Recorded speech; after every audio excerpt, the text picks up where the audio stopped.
Desculpa, voltando aqui. Novamente, no respectivo contrato. Serviço adequado é o que satisfaz as condições de regularidade, continuidade, eficiência, segurança, atualidade, generalidade, cortesia na sua prestação e modalidade das tarifas. Eu não vou tratar muito isso aqui, porque isso aqui é um assunto próprio de serviços públicos, não é de concessões. Talvez vocês tenham visto isso em administrativo 1, 2 ou 3, não sei onde é que vocês viram isso. Esses princípios aqui dos serviços públicos são estudados no top de serviços públicos em direito administrativo. Certo?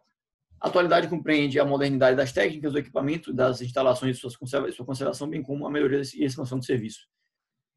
Isso aqui é um dispositivo bem simples, né, aparentemente, mas que gera uma infinidade de complexidades. Porque, veja só, esse direito que é dado aos usuários, inexoravelmente cria uma série de deveres para o concessionário. Ele tem que manter, o concessionário, a atualidade do serviço. Veja só, manter a atualidade do serviço em um contrato que dura 30 anos significa necessariamente que você vai ter mudanças substanciais ao longo do contrato. Daqui a pouco a gente vai falar disso, mas os contratos de concessão de infraestrutura são, por excelência, contratos incompletos. Exatamente pela complexidade e pelo tempo de duração deles. Daqui a pouco a gente fala disso. Certo? E aí tem um artigo seguinte, que é o de direitos e obrigações dos usuários, direitos e deveres dos usuários.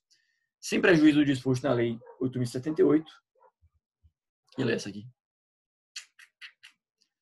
Me responda aí, que lê essa? São direitos e obrigações dos usuários. Receber o serviço adequado, receber do poder concedente da concessionária informações para a defesa de interesses individuais ou coletivos, obter e utilizar o serviço com liberdade de escolha entre vários prestadores de serviço, quando for o caso, observadas as normas do poder concedente. Volto a isso aqui daqui a pouco. Levar ao conhecimento do poder público e da concessionária as irregularidades que tem conhecimento referente ao serviço, comunicar às autoridades, enfim, contribuir para a permanência das boas condições dos bens e serviços, dos bens públicos através das quais lhes são prestados os serviços. Duas coisas nessa lei aqui, se vocês não pegaram, é o CDC. Veja só que, para a lei de concessões, se aplica nas relações entre concessionário e usuário, no que couber o Código de Defesa do Consumidor. Isso é uma briga doutrinária sobre isso aqui, mas enfim, não é o caso de a gente explorar isso agora, mas a própria lei de concessões torna aplicável às concessões o CDC. Uma outra coisa é isso aqui: obter e utilizar o serviço com liberdade de escolha entre vários prestadores de serviço. E aí cabe um parêntese, aqui coloca um asterisco, quem está anotando a aula, enfim, cabe um asterisco aqui para a gente tratar de um assunto que está ligado aos direitos que o concessionário tem, e no caso aqui é o direito que o usuário tem. Veja só, quando eu falo aqui que é direito do usuário obter e utilizar o serviço com liberdade de escolha entre vários prestadores, obviamente que eu estou assumindo que existem vários prestadores, ou que podem existir, né, quando for o caso. É possível isso? No nosso caso, aqui da infraestrutura, existem vários prestadores? Vitor, você poderia responder, Vitor? É claro, existem vários aeroportos em Salvador. Desculpe, no Brasil. Beleza. Mas se você quer sair de Salvador de aeroporto, de avião, você não tem vários aeroportos. Você só tem um. Né? Mesma coisa com rodovia. Vitor, tem várias rodovias no Brasil, beleza. Mas algumas cidades, municípios, até estados, só são ligados um no outro com uma única rodovia. Eu tenho liberdade, então, de escolha? Ferrovia nem se fala, né? Porto, a mesma coisa. para ficar só na infraestrutura. Saneamento básico, mesma coisa. Você tem opções de saneamento básico. Você pode não contratar a Embasa para fazer saneamento da sua casa, né? Recolher o seu esgoto e fornecer sua água. Isso aqui está ligado com uma outra disposição da lei, que diz aqui o artigo 11. Desculpa, artigo 16. A outorga de concessão ou permissão não terá caráter de exclusividade. Veja a regra que a lei cria aqui. A lei cria uma regra de que a concessão de serviço público, que se aplica aqui à concessão de infraestrutura, não deve ter caráter de exclusividade. Ou seja, em tese, a regra seria que você tivesse múltiplos concessionários prestando serviço. A filosofia por trás dessa disposição é a seguinte: concorrência é melhor do que monopólio. Essa é uma pressuposição filosófica e econômica que, em regra, faz todo sentido do mundo. É melhor que haja concorrência do que não haja concorrência. Sem dúvida nenhuma. Porque monopólios tendem a ser prejudiciais para a população. E é por isso que se criou essa regra. Contudo, a própria regra estabelece uma exceção, salvo no caso de inviabilidade técnica ou econômica justificada. Isso aqui, salvo no caso de inviabilidade técnica ou econômica, é exatamente a questão dos monopólios naturais, que nós já falamos várias vezes. Os equipamentos de infraestrutura tendem a ser monopólios naturais. Daí que, na prática, é muito difícil você ter concessão de infraestrutura sem exclusividade.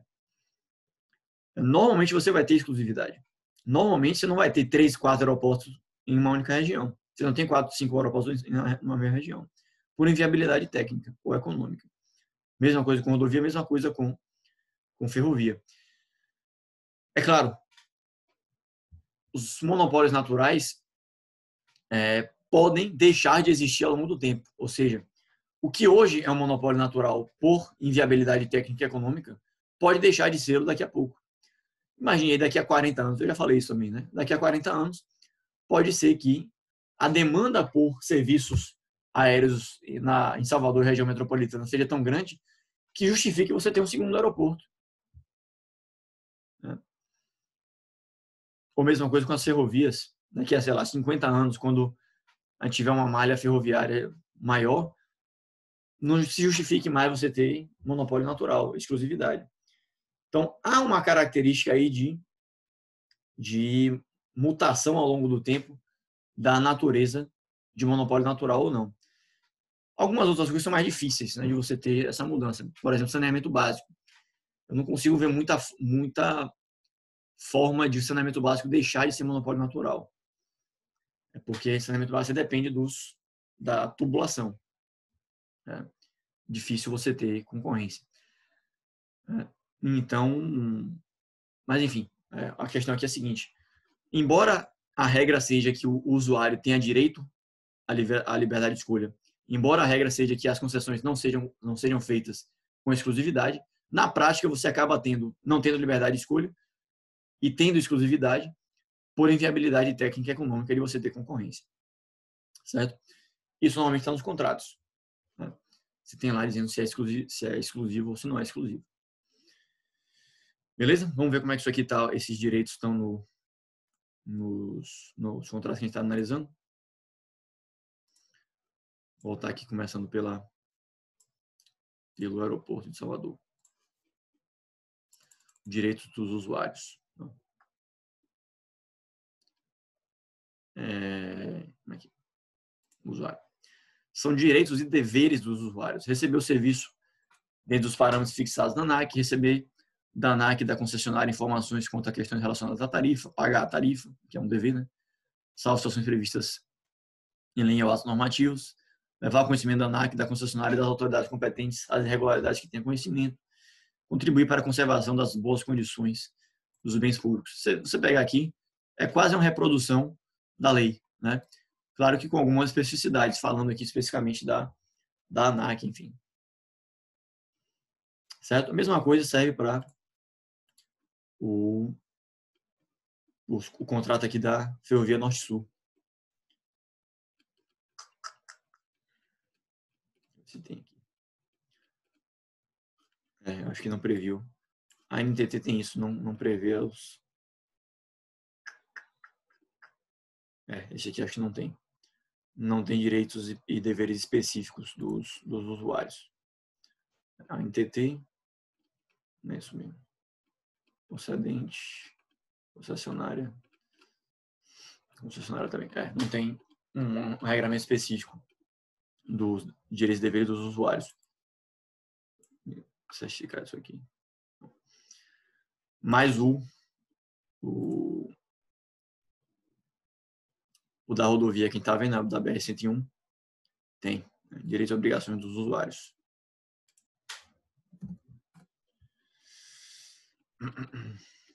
Direitos e obrigações dos usuários. Sem prejuízo de outros direitos e obrigações previstos em lei, regulamentos da NTT e em outros diplomas legais aplicáveis, são direitos e obrigações dos usuários do sistema rodoviário. Obter e utilizar serviços relacionados à concessão, receber da NTT e da concessionária informações para o uso correto do serviço, levar a NTT ao conhecimento da NTT e da concessionária as irregularidades de que tenha conhecimento, comunicar às autoridades competentes dos ilícitos, pagar a tarifa do pedágio. Certo? Então, você vai encontrar também, na maioria dos contratos, direitos e deveres específicos dos usuários. Por fim, obviamente, né, o concessionário também tem uma série de encargos.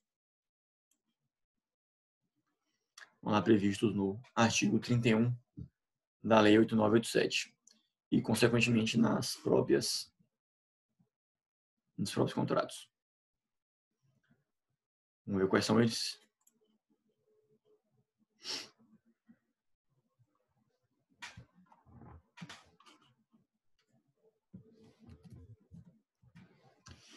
Incumbe a concessionária. Encargo da concessionária. Prestar o serviço adequado na forma desta lei, nas normas técnicas aplicáveis no contrato. Manter em dia o inventário do registro dos bens vinculados à concessão. Prestar conta da gestão do serviço ao poder concedente. Cumprir e fazer cumprir as normas do serviço das cláusulas contratuais da concessão. Permitir aos encarregados da fiscalização livre acesso em qualquer época às obras, equipamentos, instalações integrantes do serviço. Promover as desapropriações, a gente falou na aula passada, né? Zelar pela integridade dos bens, captar, aplicar e gerir recursos financeiros necessários à prestação. Essa questão de financiamento a gente vai ver também mais na frente. Certo? Um detalhe aqui interessante, que está meio deslocado aqui na lei, mas que vale a pena a gente falar agora, que são os contratos que são celebrados pela concessionária. Veja só, a maioria dos contratos de concessão são contratos de serviço público, né? E os contratos de infraestrutura não fogem a essa regra. E como a gente viu nas aulas anteriores, quando o Estado decide conceder um serviço público, uma das razões fundamentais é que a gestão do equipamento de infraestrutura não esteja vinculada a normas de direito público. O que isso quer dizer? Que os contratos celebrados pela concessionária não precisem de licitação nem de concurso público, que são instrumentos que no Estado são necessários, mas que acabam criando uma série de obstáculos a uma contratação eficiente. Então, um dos propósitos fundamentais da concessão é você tirar das mãos do Estado a operação do serviço e permitir que, ao delegar ao concessionário, os contratos celebrados pelo concessionário sejam contratos privados não sujeitos às normas de direito público. É o que diz aqui o parágrafo único do artigo 31. As contratações, inclusive de mão de obra, feitas pela concessionária serão regidas pelas disposições de direito privado e pela legislação trabalhista, não se estabelecendo qualquer relação entre os terceiros contratados pela concessionária e o poder concedente. O objetivo aqui fundamental é não criar mais encargos para o poder concedente, para o Estado. Então, imagine que a concessão de uma rodovia. A concessionária tem um dever de expandir, reformar, manter a rodovia. Ela normalmente tem duas grandes opções. Ou ela faz essas obras diretamente, né, caso ela tenha dentro do seu aparato empresarial capacidade para fazer isso, não é a regra, né? Ou ela contrata uma terceirizada, uma outra empresa privada para fazer a obra. Esse contrato celebrado entre a concessionária e uma empreiteira para fazer a obra de infraestrutura é um contrato estritamente privado. É um contrato estritamente privado, né? Não tem que ter licitação, né? Não tem os limites da lei de licitações de contratos. A remuneração, quem vai fazer é o próprio concessionário, não tem nenhuma relação com o poder concedente.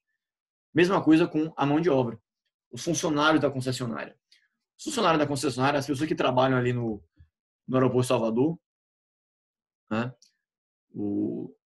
Que trabalham, assim, o pessoal da limpeza, o pessoal da administração do aeroporto, o pessoal que está ali naquela mesinha de informações, aquelas pessoas são todos empregados da concessionária e são regidas por consequência pela CLT. Não é regime estatutário, eles não são servidores públicos, eles não são agentes do Estado e da mesma forma eles não são empregados públicos. Eles não são funcionários de uma empresa estatal, porque não é uma empresa estatal operando o aeroporto, é uma empresa privada. Então não tem regime seletista, não tem regime estatutário, nem tem o regime seletista diferenciado das empresas estatais. É um regime estritamente privado. Isso é uma das vantagens da concessão. Você, na minha ótica, claro, né? Você desvincular essas obrigações do Estado. Certo? Vamos ver como é que está aqui nos nossos contratos essas incumbências. Os deveres do concessionário. Se você parar para olhar, a maior quantidade de deveres são do próprio concessionário. Deveres gerais, deveres de prestação de serviço, investimentos, é uma coisa importante. Vamos começar aqui. Deveres gerais. Quais são os deveres, direitos e deveres da concessionária? Fazer cumprir integralmente o contrato em conformidade com as disposições legais e regulamentares e ainda determinações da ANAC editadas a qualquer tempo. Olha o que eu falei antes. As obrigações do concessionário são tanto obrigações contratuais quanto as obrigações regulamentares estabelecidas pela ANAC, que é o regulador do setor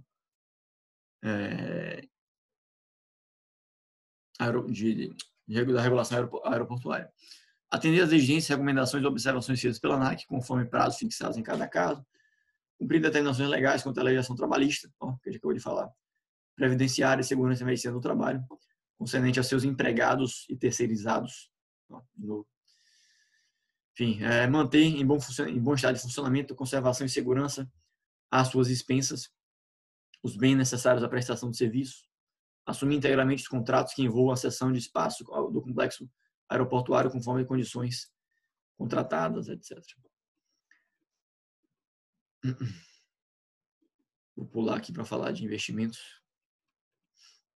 Um tópico também de informações, né? As informações que ela tem que prestar, tanto à ANAC quanto aos usuários, informar a população, prestar informações à ANAC.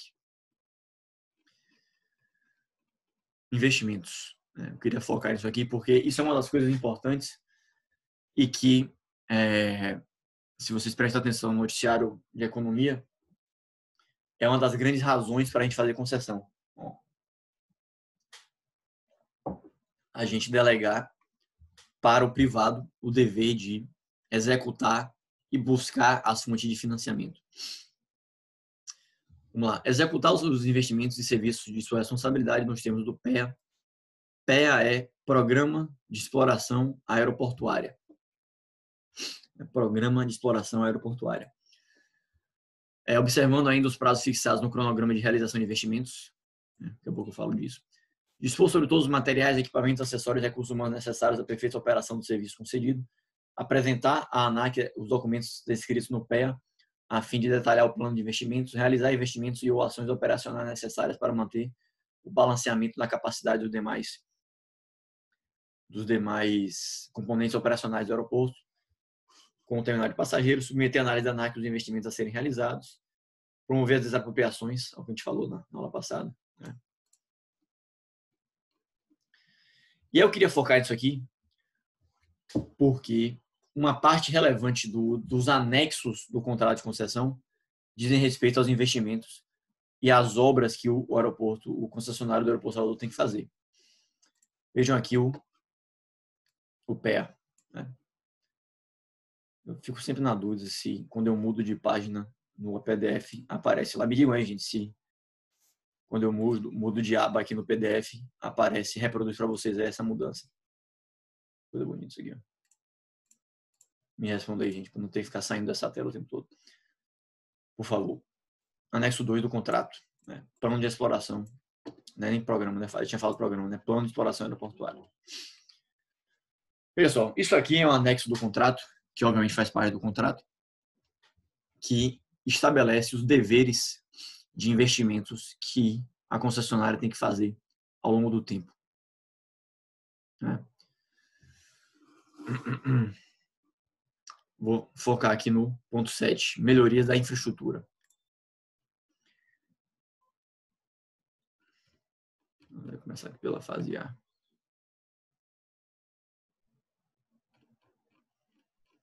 Cadê, meu Deus?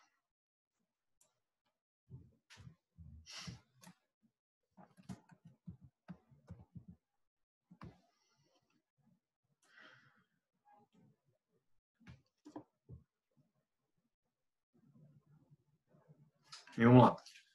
Aqui são as obrigações de investimentos que a concessionária Salvador tem, do aeroporto Salvador tem. Para a fase 1B, tem uma fase anterior a isso aqui, a fase anterior a essa fase 1B é a assunção da concessão, né? Você tem um prazo aí, você teve um prazo de, se não me engano, 18 meses para que a concessionária assumisse a gestão do aeroporto. Tem um prazo longo para que houvesse a assunção integral do aeroporto pela concessionária. A fase seguinte é a seguinte, para a fase 1B do contrato, com prazo máximo de 26 meses, um pouco mais de 2 anos, da data de eficácia do contrato, a concessionária deverá realizar investimentos necessários para disponibilizar os sistemas permanentes que possibilitem a prestação de serviço adequado aos usuários, conforme abaixo. Ampliar a capacidade de processamento de passageiros e bagagens no aeroporto, incluindo o terminal de passageiros, estacionamento de veículos e vias terrestres associadas, com área e equipamentos equivalentes aos adequados para processar simultaneamente no aeroporto, pelo menos. Esse tem aqui os critérios mínimos de serviço que a concessionária tem que atingir. As instalações construídas com vista à ampliação de capacidade de que trata o item anterior deverão ser fisicamente conectadas ao terminal existente e estar organizadas em 2 ou mais níveis operacionais. Ampliar o estacionamento, acho que já foi feito, né? Se não me engano. Teve aí uma mudança no estacionamento. Fase seguinte. Para a fase 1C do contrato, no prazo de 24 meses, contados a partir do término da fase anterior, a fase 1B, a concessionária deverá realizar investimentos necessários para o atendimento da demanda prevista no PGI. O que é PGI?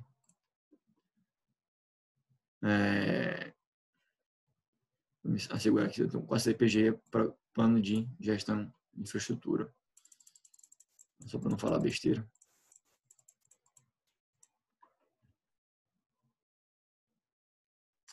Exatamente.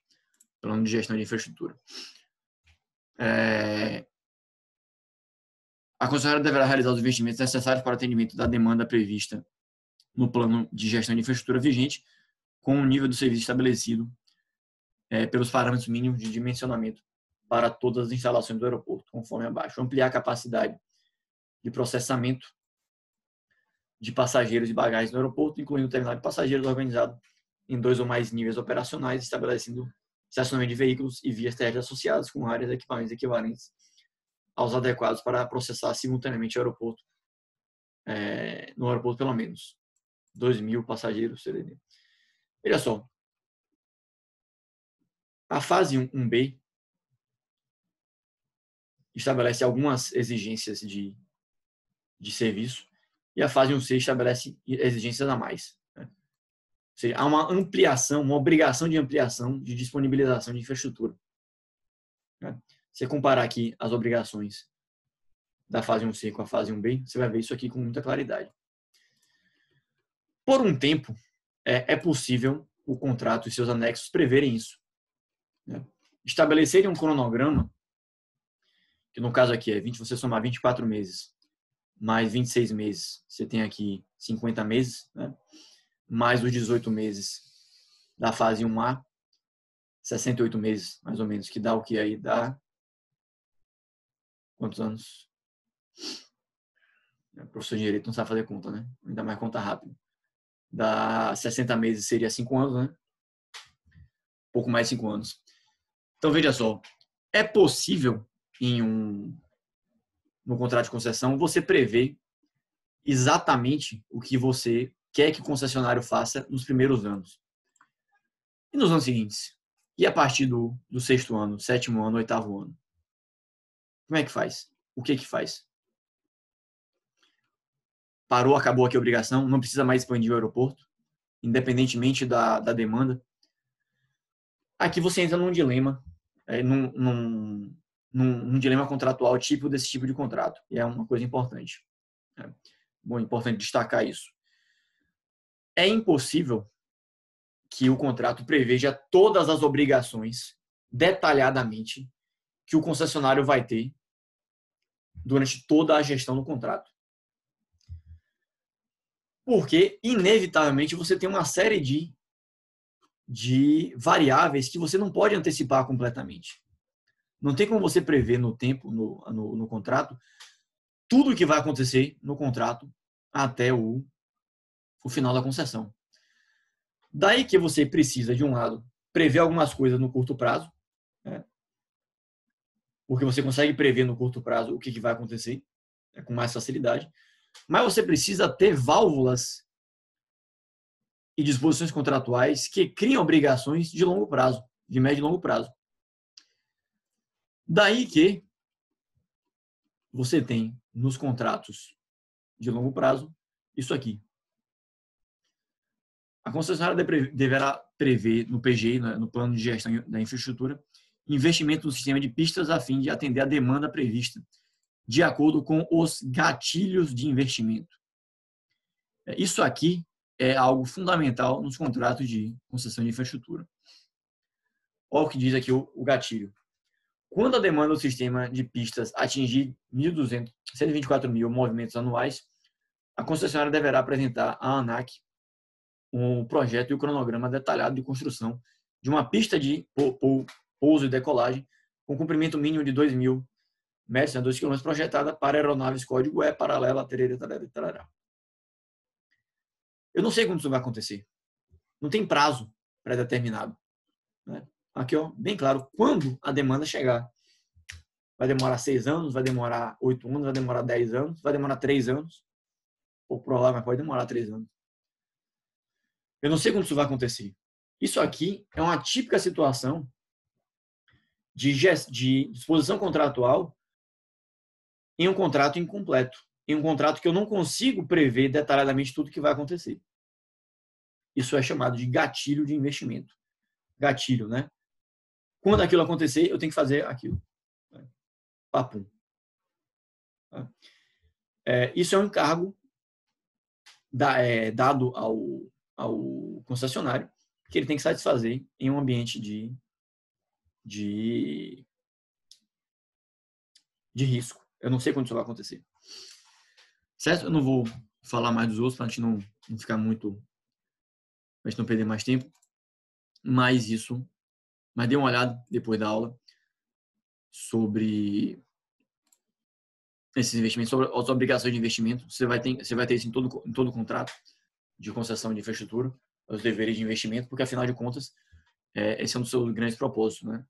Você ter o privado fazendo a obra pública. Certo? Beleza. Vamos encerrar esse ponto, né, do encargo do concessionário e passar para um ponto seguinte, que é um ponto bastante importante, que é o da remuneração. Remuneração do concessionário. De onde é que vem o dinheiro que financia a operação do concessionário? Antes da gente entrar nesse ponto, eu preciso deixar claro o seguinte: existe uma relação muito tênue e muito forte entre esses 4 elementos aqui. A remuneração, e de onde essa remuneração sai. As obrigações, as incumbências que o concessionário tem, especialmente as incumbências de investimento em obra. A alocação de risco e o equilíbrio econômico-financeiro do contrato. Esses 4 elementos possuem uma relação fortíssima entre si. Tem que haver uma paridade muito forte entre esses 4 elementos. Esses 4 elementos têm que se complementar, estarem ajustados uns a outros de forma muito bem estruturada. E quando essa relação se desestrutura por qualquer razão, você precisa rever essa relação. De um lado, a remuneração é de onde vem o dinheiro que financia o concessionário. De um lugar, as obrigações é tudo aquilo que ele tem que fazer, né, ligado à qualidade do serviço e à expansão e manutenção da infraestrutura. A alocação de risco, que basicamente é quem é que responde, quem é que gere e quem é que absorve eventos que acontecem ao longo da vida do contrato e que eu não previ especificamente, e eu não tutelei especificamente no contrato. Alocar os riscos é dizer quem é que assume a responsabilidade pela ocorrência de um evento ao longo da duração do contrato. Isso é alocação de riscos, que eu vou falar daqui a pouco. Veja só, a depender da alocação de riscos, as obrigações serão diferentes, assim como a remuneração vai ter que ser diferente. É porque se o concessionário recebe a incumbência de assumir um determinado risco, de assumir a responsabilidade pela ocorrência de um evento ao longo da duração do contrato, ele tem que prever como é que ele vai arcar com aquele risco, com aquele evento, quando aquele evento se materializar. Igualmente, se por outro lado o risco foi alocado para o poder concedente, é o concedente que vai ter que dar um jeito de melhorar a remuneração do concessionário. Daqui a pouco a gente aprofunda isso. Igualmente, tudo isso junto forma o equilíbrio econômico-financeiro do contrato. Se você lembrarem aí das aulas de contratos administrativos, uma das grandes incumbências, um dos grandes direitos do concessionário é a manutenção do equilíbrio econômico-financeiro, que é exatamente a relação entre incumbências e remuneração. Essas 3 coisas aqui, remuneração, obrigações e alocação de riscos, perfazem o equilíbrio econômico-financeiro. E qualquer choque nesses 3 elementos anteriores provoca um desequilíbrio. Às vezes, a mudança, acho que não estruturei bem a frase, nem sempre a mudança em um desses 3 elementos anteriores vai causar desequilíbrio. Por quê? Porque um determinado evento que acontece durante a execução do contrato pode ter sido um risco alocado para o concessionário. Se esse risco foi alocado para o concessionário, ele vai ter que assumir o custo daquele risco. E aí não vai ter desequilíbrio econômico-financeiro. Né? Ou pelo menos não vai ter desequilíbrio econômico-financeiro apto a justificar a recomposição, alteração de tarifa, alteração de obrigações, etc. A gente vai falar de recomposição mais na frente. Certo? De qualquer forma, nesse ponto, o que é relevante para a gente é entender isso. Existe uma relação muito forte entre esses quatro elementos. E são esses quatro elementos que mais geram problemas ao longo das concessões. A estabilidade da remuneração, as obrigações do concessionário, a alocação do risco e o equilíbrio econômico-financeiro. Tá? Beleza? Eu devia passar essa aula aqui para Clara, né, Clara? Que está fazendo monografia sobre o tema. Ou pelo menos sobre uma parte desse tema aqui. Começando aqui pela remuneração do concessionário. Como é que o concessionário é remunerado? Existem duas grandes formas de remuneração do concessionário. As tarifas e as receitas não tarifárias, ou as receitas alternativas, complementares, acessórias ou de projetos associados. É o conjunto dessas duas coisas, das tarifas e das receitas alternativas, que dão sustentabilidade econômica ao contrato e que permitem à concessionária manter o serviço com uma qualidade tal que satisfaça o interesse público.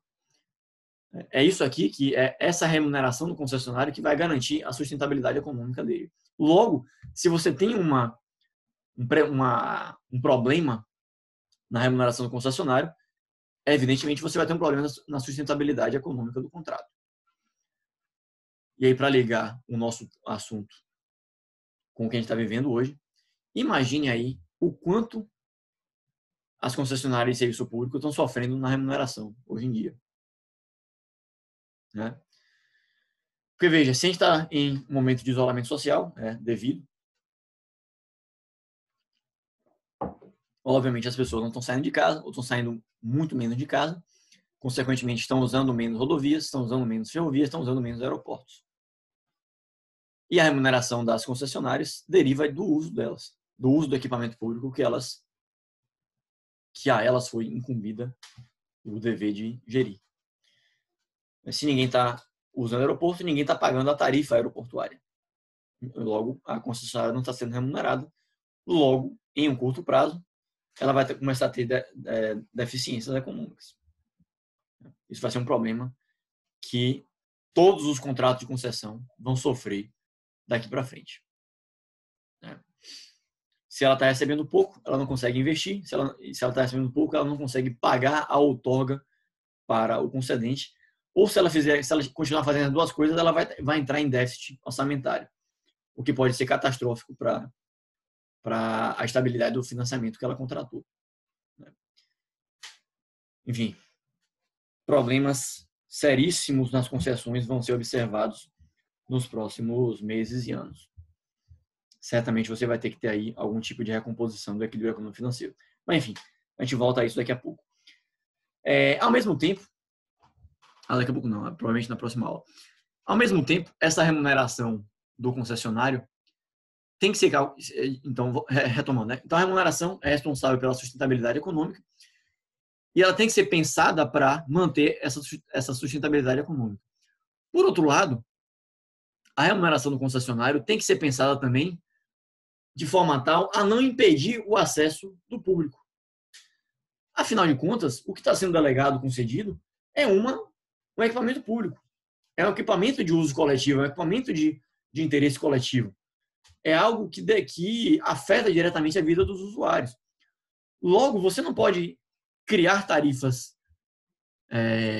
tão grandes que dariam ao concessionário uma remuneração gigantesca e permitiriam que ele investisse pesadamente na infraestrutura, que, por outro lado, vai impedir o público de acessar. Você não pode ter um pedágio de R$40 numa rodovia, na rodovia que liga Salvador a Feira de Santana.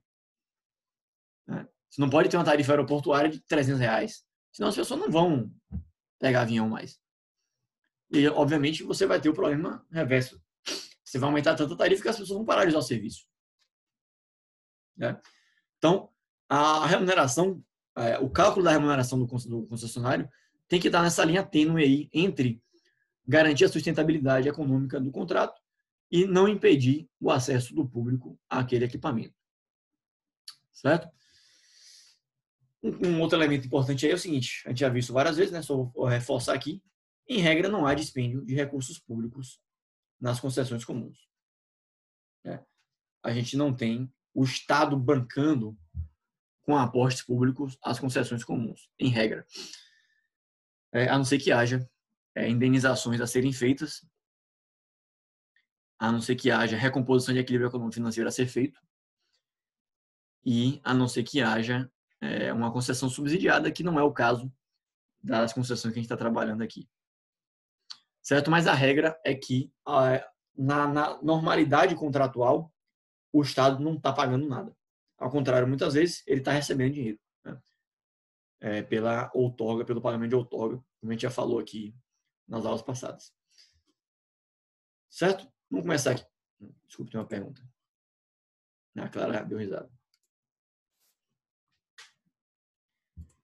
E a situação dos juros subsidiados pelo BNDES. Beleza.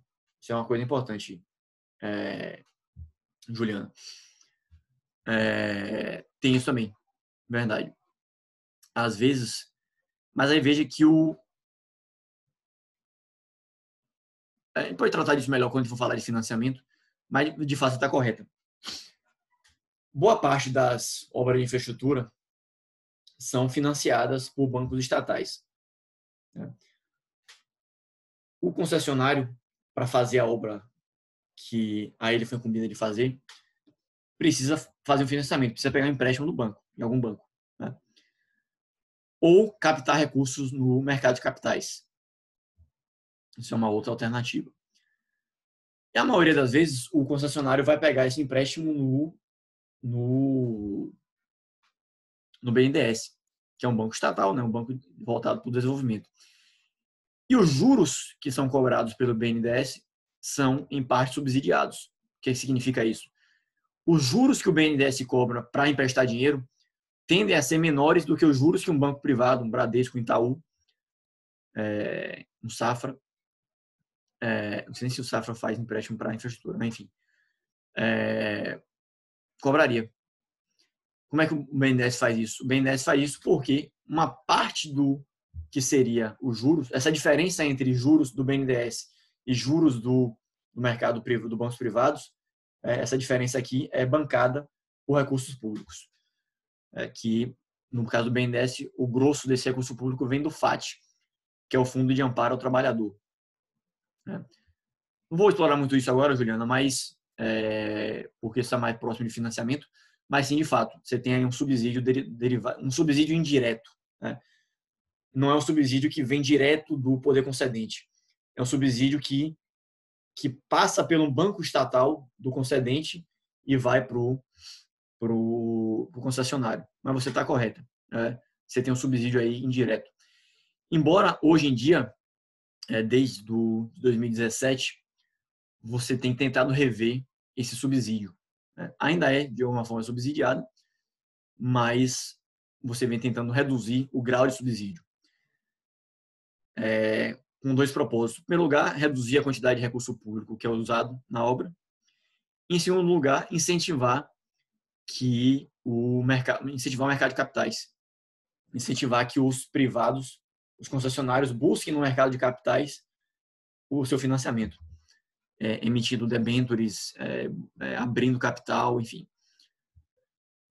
Isso é uma coisa, infelizmente, pouco feita no Brasil ainda, mas que no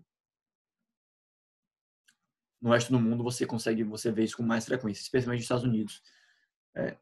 O financiamento é muito feito no mercado de capitais. Os empréstimos e a captação de dinheiro vem muito no mercado de capitais. Certo? Mas a Juliana está correta. Há uma parte aí de subsídio que vem do BNDES. Pela antiga TJLP, a taxa de juros. Se eu não me engano, um texto do Afonso Pastori que eu passei para vocês, que é inclusive um dos textos da atividade de hoje, né? Ele trata disso, né? Com a certeza absoluta disso. Estava com esse livro aqui agora.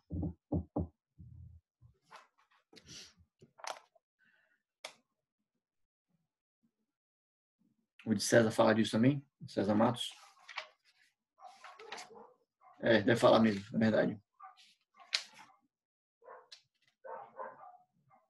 Juliana tá falando, Juliana que ela tá confirmando que o de Pastor também fala.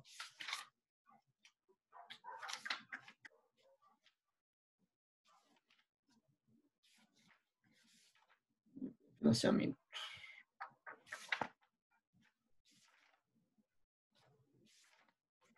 Tem algum lugar aqui, deixa eu até sublinhado.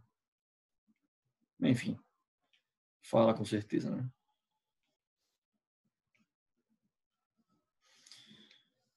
Em algum lugar que ele fala aqui, página 13, ele fala aqui vocês vai dar para ver, né?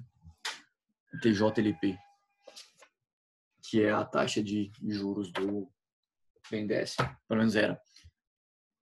Você teve aí uma mudança recentemente.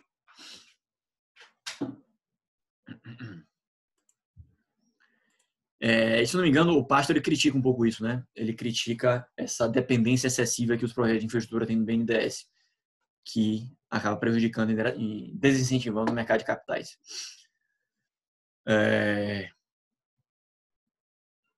Certo? Então, o financiamento o financiamento subsidiado também é uma forma de o poder concedente participar do financiamento da infraestrutura.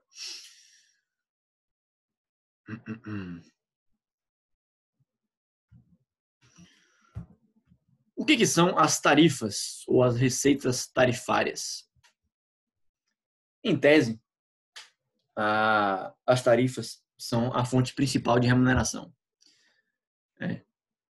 Isso você extrai, inclusive, do próprio conceito que a lei de concessões deu ao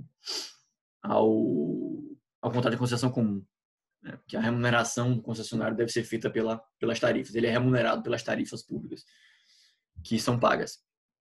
Daqui a pouco a gente fala dessa exceção.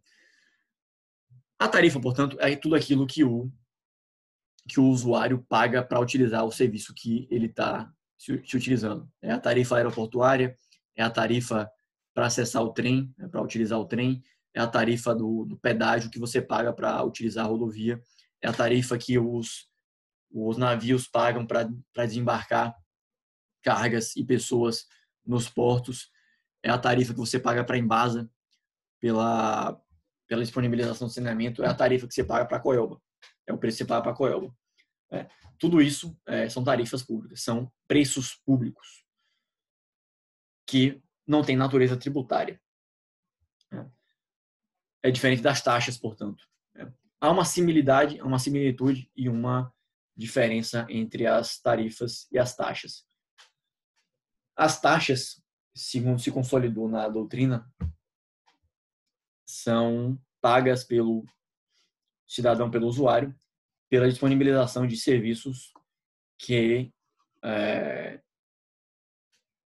normalmente não concedíveis, né? É o que você paga para usar, por exemplo, o judiciário. Aquela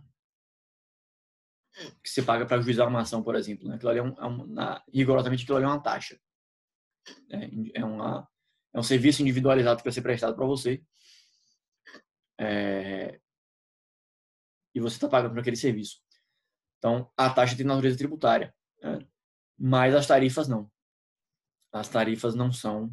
Tem a similitude, né, de serem pagas em consequência de uma prestação de um serviço individualizado, ou individualizável, né, mas que não tem natureza tributária. Certo? Uma pergunta aqui.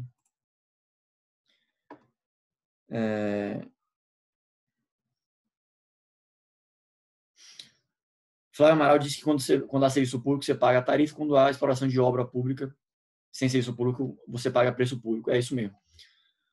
inclusive, o exemplo que o Flávio dá é quando você tem obra pública em um serviço que não é serviço público. O exemplo que ele dá é o de estacionamento, se não me engano, né? Imagine que o poder concedente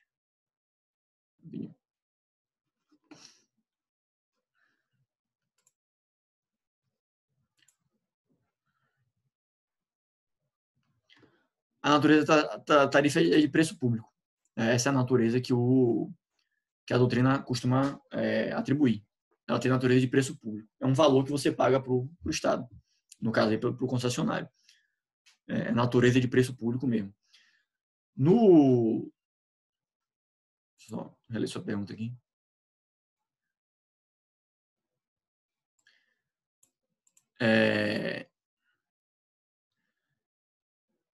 Ele usa esses termos. Quando você não tem serviço público, você paga preço público. Uma forma de enxergar isso é que a tarifa tem natureza de tarifa. Né?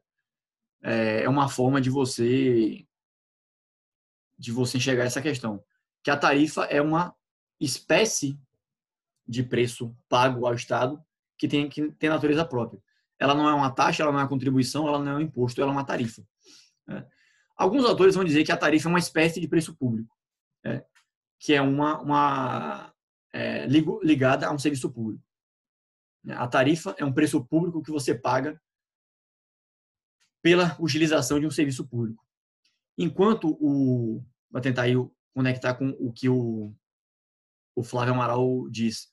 Enquanto o preço público, sei lá, em sentido estrito, seria um preço que você paga ao Estado ou ao concessionário pela utilização de um serviço que não é um serviço público. Os aeroportos, as rodovias, os portos, o saneamento básico, a distribuição de energia, tudo isso tem natureza no direito brasileiro de serviço público. Logo, quando você está pagando para o concessionário um valor, você está pagando um preço público para o usufruto de um serviço público. Isso seria uma tarifa. Seja um pedágio, seja uma tarifa com qualquer outro nome. É um preço público para o usufruto de um serviço público.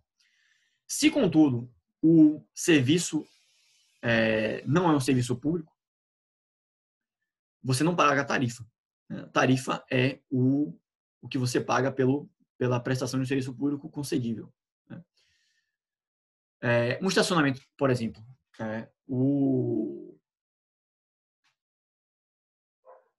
Vou tentar ligar aqui com um assunto seguinte que a gente vai falar, que é dos projetos associados.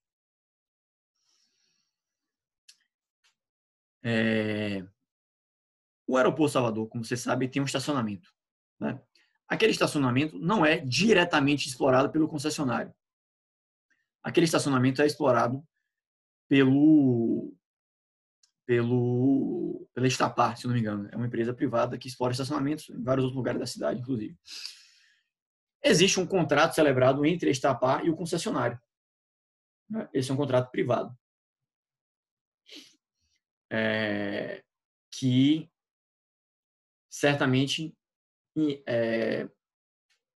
atribui o dever à Estapar de passar para o concessionário um percentual da sua remuneração mensal ou um fixo mensal, enfim, ou as duas coisas.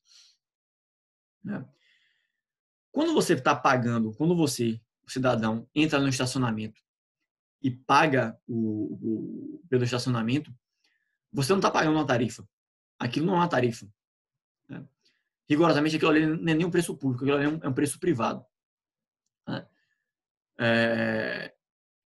Porque aquilo ali é um serviço privado. O estacionamento não é serviço público. O estacionamento não é serviço público. Não tem essa natureza. Agora, imagine que fosse diferente. Imagine que o concessionário do aeroporto Salvador não tivesse terceirizado o aeroporto. Imagine que ele explorasse diretamente. Imagine que ele, eu não sei se ele tem esse direito, mas imagine que ele explorasse diretamente o estacionamento. O que você estaria pagando ali quando você estaciona? Se não fosse a Estapar, fosse o próprio concessionário, seria uma tarifa? Não, também não seria uma tarifa. Seria um preço no máximo, um preço público. Né? Na minha cabeça, aí eu posso até discordar de Flávio Amaral Garcia, aquilo ali não é nem um preço público, ele é um preço privado. Porque você não está pagando por um serviço público. Né?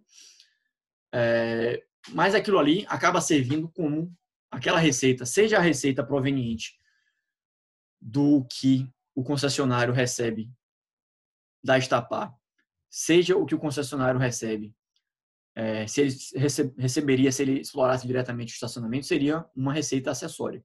Seria uma receita não tarifária, que a gente vai falar daqui a pouco. É uma receita proveniente de um serviço tangencial ao objeto do contrato. Estacionamento não é objeto íncito ao contrato de concessão, mas ele é um serviço que está ligado, o que pode ser explorado tangencialmente ao serviço delegado. Então, veja, Clara, para mim, desculpe, Juliana, para mim, tentando sistematizar meu pensamento, quando você tem a delegação de um serviço público somado à disponibilização de uma obra pública, você tem tarifa. Então, o que você paga o que está embutido ali na sua passagem, quando você compra uma passagem de avião, você tem lá na discriminação da fatura, né? Você tem lá o preço da passagem e a taxa, não é taxa, né? Mas enfim,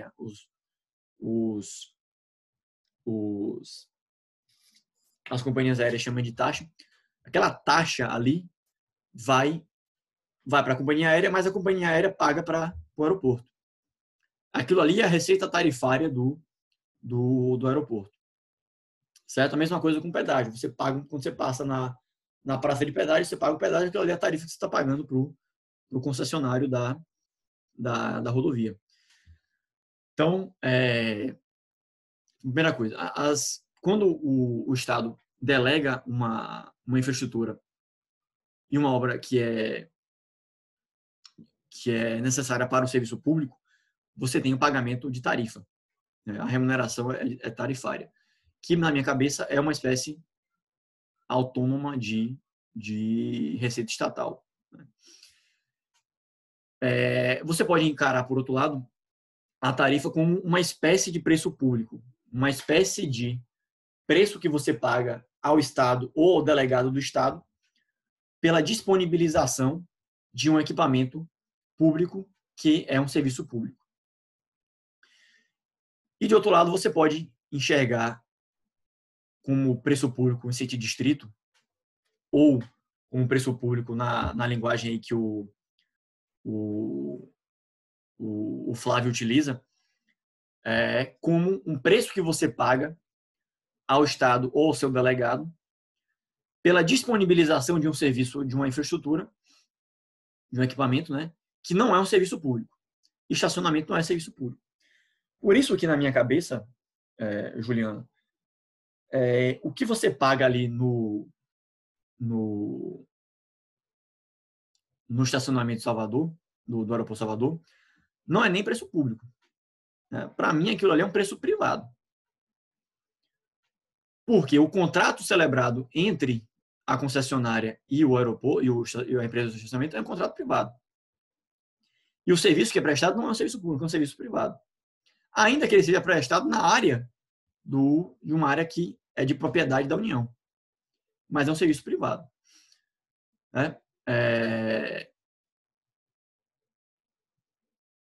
Você poderia tentar contra-argumentar a minha visão dizendo o seguinte: beleza, Vitor, é um preço privado, mas que não é 100% privado porque o estacionamento não tem plena liberdade para aumentar o preço que ele cobra. A Juliana concorda aqui que é um preço privado. Não é um preço público, né? Aí talvez, só um parênteses, isso talvez tenha inclusive consequências tributárias. Eu sou péssimo no tributário, né? Mas talvez tenha uma consequência tributária importante. É uma boa tese aí de conexão entre direito administrativo e direito tributário. Estou só especulando. Mas fico na dúvida se ele for prestado pela concessionária. Pois é. Na minha cabeça, se ele for prestado direto pela concessionária, honestamente, eu continuo achando que é um preço privado, né? Porque não é serviço público.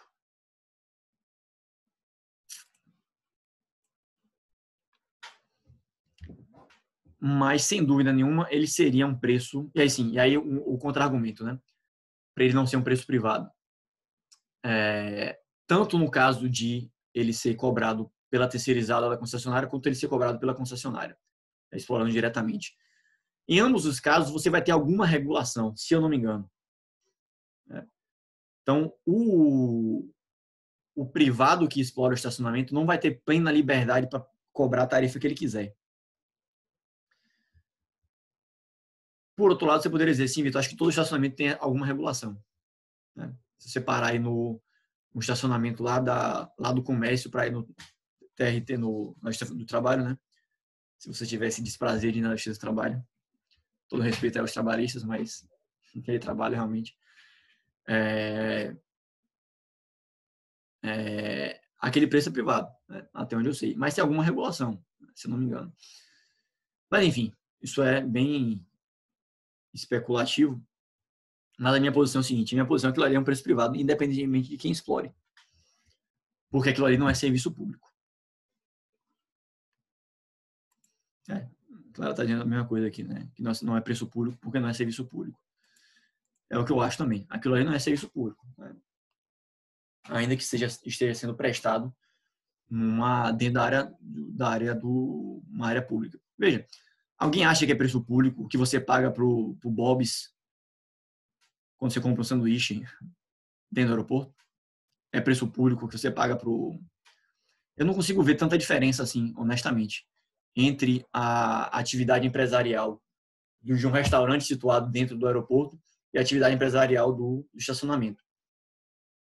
É um mercado privado, não é serviço público aquilo ali. Para mim, aquilo ali não é preço público. Aquilo ali é preço privado. Talvez, Juliana, o que o Flávio esteja falando não é exatamente nos contratos de concessão de infraestrutura. É concessão de obra, que é um tipo de contrato diferente que a gente não está tratando muito dele aqui. Mas talvez seja essa a divergência que a gente esteja tendo. O contrato de obra não é exatamente um contrato de concessão de serviço público ligado à infraestrutura. O Juliano está falando que acha que é isso mesmo. Que é um tipo diferente de contrato. Mas, enfim, só para sedimentar a minha posição, mas que cabe aí uma discussão, claro. Eu acho que todos os serviços tangenciais ao objeto do contrato são serviços privados, ainda que passíveis de alguma regulação, certo? E por isso não são públicos, são preços privados, e por isso não são tarifas. Tarifa é o que você paga pela subsistência, pela disponibilização do serviço. Vou até tentar comprovar isso com o contrato aqui do Aeroporto de Salvador. Certo? Mas voltando aqui. As tarifas, né, são regidas pelo princípio da modicidade tarifária, que está ligado com o que a gente falou antes sobre a tarifa não poder ser alta demais a ponto de inviabilizar o acesso público. O princípio da modicidade é um princípio legal, inclusive está lá no artigo 6, parágrafo 1º. Essas tarifas, diferentemente dos preços cobrados pelos serviços tangenciais, são preços regulados pelo poder concedente, ou são mais intensamente regulados pelo poder concedente. Nos preços privados dos serviços essenciais, dos serviços tangenciais, você vai ter graus diferentes de regulação. Mas a tarifa é sempre regulada. Você sempre tem uma regulação estatal do preço tarifário. Então, o pedágio que você paga na rodovia não é um preço livre que o concessionário cobra. O que você paga de taxa, entre aspas, aí de embarque, por exemplo, não é um preço livre, é um preço regulado que você paga para Coelba, para Embasa, enfim, são preços regulados. Certo? Um outro elemento importante é que essas tarifas podem variar, né? Não são tarifas fixas e vocês sabem muito bem disso. Certamente, quando vocês passam ali na rodovia Salvador-Feira, você tem lá as placas, né? Carro, moto tem um preço, carro tem outro preço, caminhão com um eixo tem outro preço, enfim. Há uma variação de tarifas a depender do tipo do usuário, né? A depender do usuário que está usando o serviço, o preço pode variar, assim como há uma variação a depender do serviço que você tá utilizando, né? E você tem muito disso nas tarifas aeroportuárias. Tem uma diferença muito grande de serviços que são prestados pela concessionária. Vou dar um exemplo aqui daqui a pouco. Vou pular essa questão do critério de revisão, que a gente vai falar mais na frente.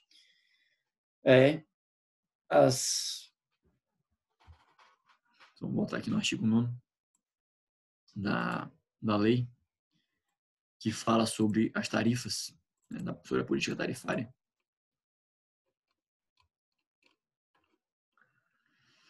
Política tarifária. A tarifa do serviço público concedido será fixada pelo preço da proposta vencedora da licitação e preservada pelas regras de revisão previstas nesta lei e no edital do contrato. Revisão, como eu falei, a gente vai ver daqui a pouco. Vou colocar aqui.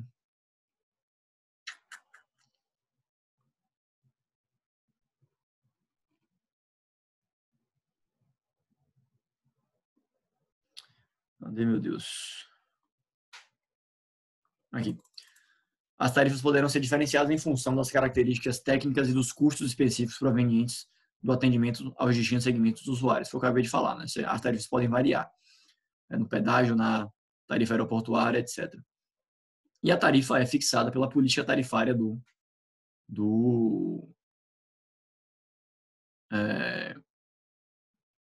poder concedente. Esses detalhes aqui da revisão, como eu falei, a gente vai ver depois. A alteração unilateral também afeta a tarifa, reequilíbrio econômico, etc. Divulgar no sítio eletrônico as suas tarifas. Beleza.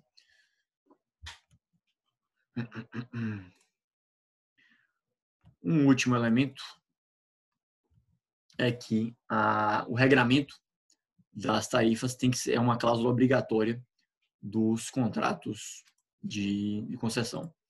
Lá no artigo 23, a gente falou disso, estava vendo na aula passada, mas só para registrar aqui. São cláusulas essenciais dos contratos, o preço do serviço e dos critérios e procedimentos para reajuste e revisão das tarifas.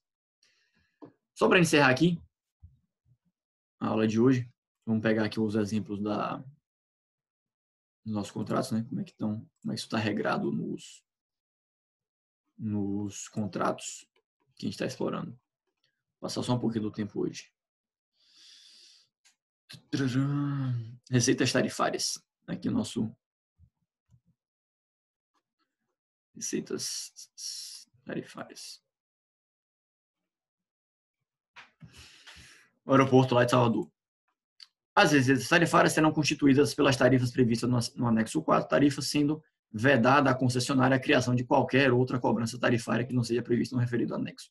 Esse daqui é uma série de regramentos sobre a tarifa. Não vale a pena a gente explorar muito agora, mas eu queria colocar aqui para vocês esse anexo. Olha que fórmula maravilhosa. O anexo 4. Se não me responderem o que eu perguntei, não sei se apareceu para vocês.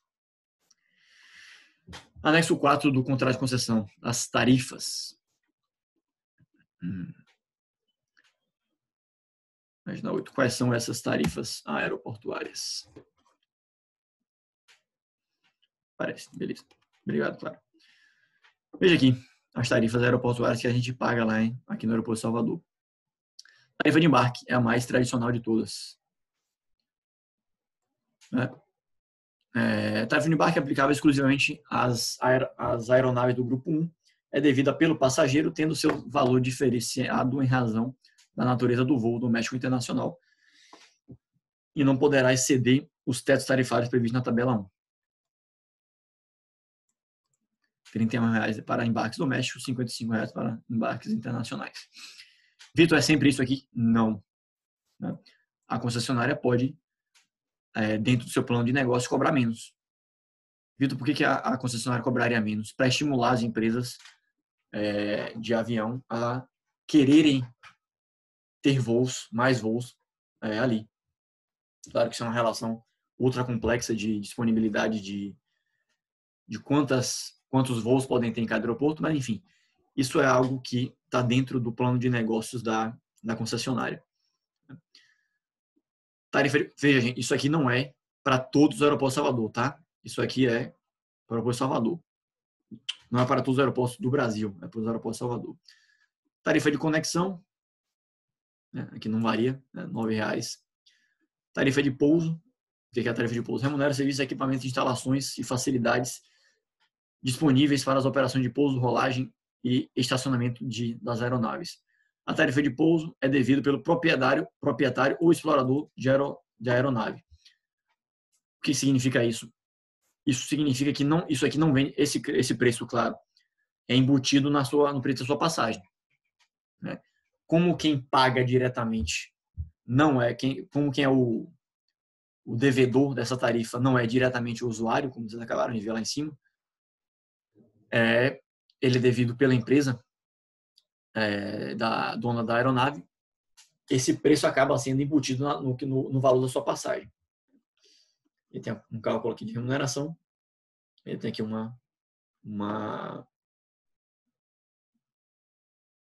os limites, né, da tarifa de pouso. Tarifa unificada de embarque, enfim, você tem uma série de tarifas aqui. Tarifa de permanência,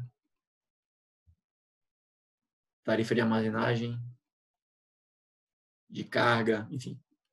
Há uma série de fontes tarifárias que a concessionária possui. Armazenagem. Certo? A mesma coisa vocês vão encontrar nos outros contratos. No caso aqui da ferrovia, né? Como é que está aqui na ferrovia mesmo?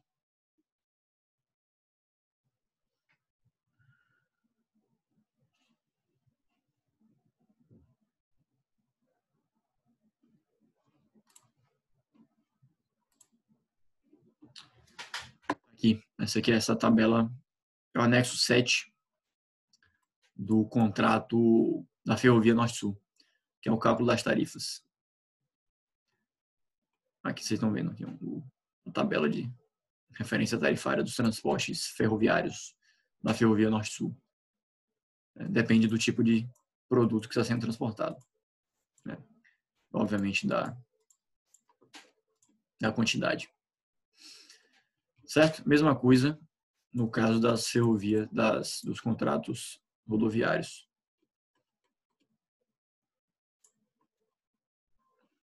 Acho que não consigo encontrar aqui. Remuneração tarifa de pedágio, 42.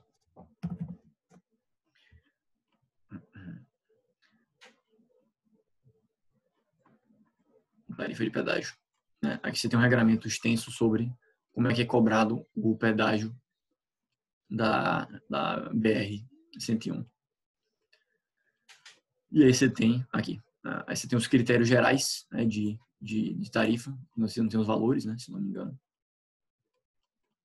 Vou dar uma olhada aqui. Não tem os valores.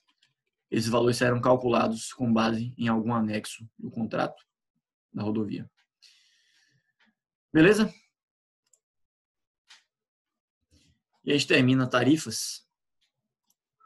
O próximo assunto seria as receitas alternativas, complementares, etc. E a gente começa na aula que vem nesse ponto aí. Beleza, gente? Eu vou ficar disponível aqui mais alguns minutos para responder alguma pergunta de vocês. Seja sobre o conteúdo, seja sobre as atividades. Espero que vocês estejam gostando. Estou vendo aqui que diminuiu a presença do pessoal. Não sei se é pela aula em si ou o excesso de trabalho que vocês estão tendo. Enfim, talvez esteja chocando aí com outras aulas, né? Então, na próxima aula a gente segue nosso assunto.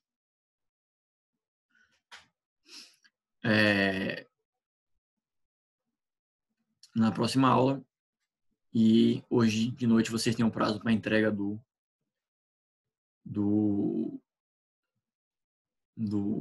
trabalho, né? Juliana está perguntando aqui o que seria a companhia aérea. Não, eu acho que ela é um usuário, sim, Juliana. Da ótica do aeroporto, ela é um usuário. Ela não é um usuário no mesmo sentido que nós somos, né? Já vi que Juliana trabalha já de volta para o próprio Salvador.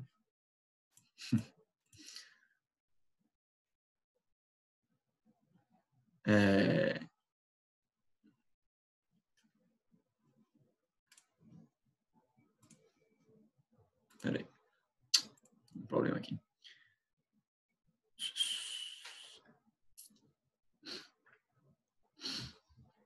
Claro, que ela utiliza infraestrutura querendo ou não.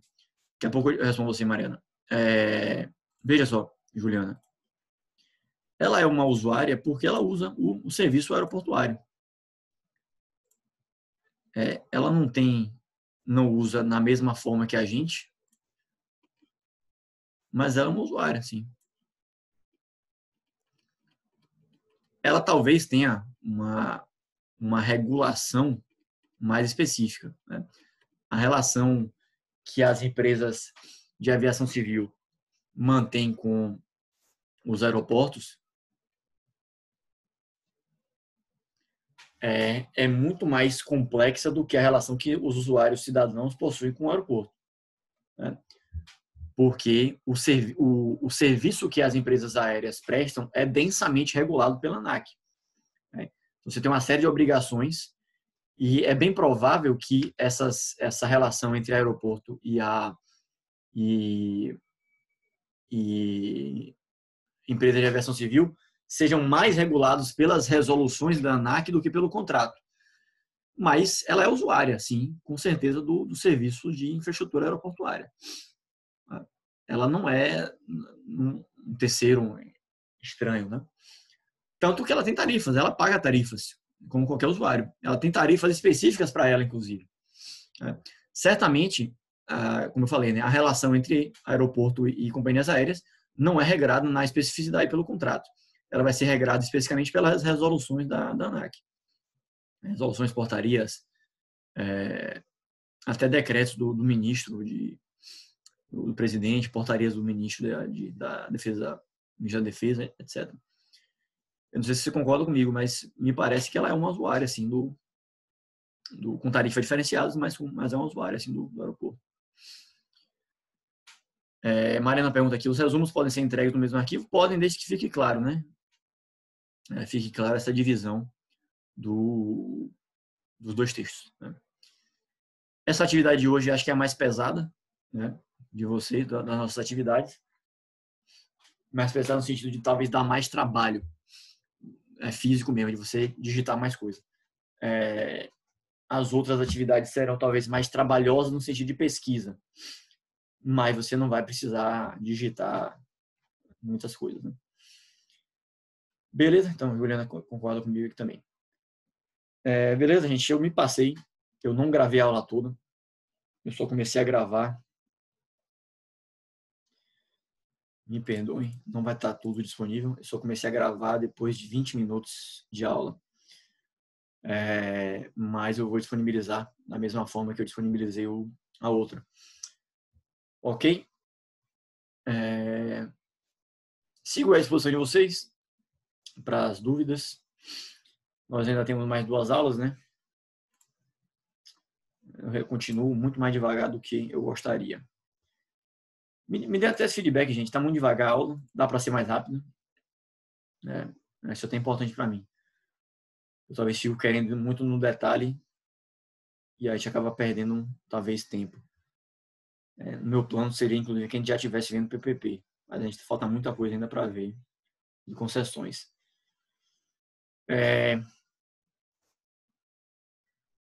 Juliana está achando que tá ok, Clara também. Beleza. Ricardo, acho que vai ser mais objetiva. Beleza. Vou tentar aqui ponderar as duas coisas. Beleza, gente? Então, próxima aula, a gente fala de receitas acessórias, riscos,